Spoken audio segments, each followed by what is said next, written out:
the Foster family had barely closed the sale on their new home when they were blown away by an old law. I'm like, you've got to be kidding me. That's ridiculous. Their move from Folsom to El Dorado Hills was just a matter of miles. But as far as the neighborhood agreement they just signed, they might as well have been worlds, or maybe I should say decades away. They're just really kind of awful and racist and terrible. A few people we spoke with used similar words to describe Clause 13 of the Lake Hills CC&R. It's similar to a homeowners association agreement and leaves no room for misunderstanding.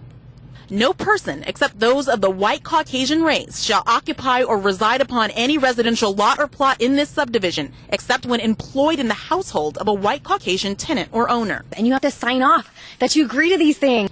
Some longtime Lake Hills residents were aware of the rule but didn't pay it any mind since there are non-whites in the neighborhood and there doesn't seem to be any effort to actually enforce that law. But the Fosters say that's not the point.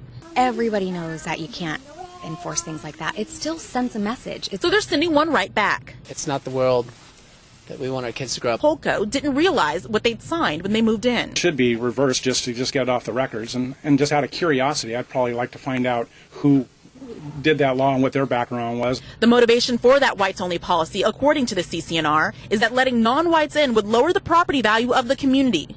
These rules have been on the books since 1961, and the person in charge of enforcing them said he had no idea. It's really quite embarrassing. Brent Dennis has been with the El Dorado Hills Community Service District, which handles rule enforcement for over 30 communities for 4 years. He says he can't explain why this rule was put in place, but says it's definitely not enforced, violates federal law, and he guarantees his staff will correct the problem promptly. Have our staff start to glean through all of those and just make sure there aren't any other examples like that that need to be updated.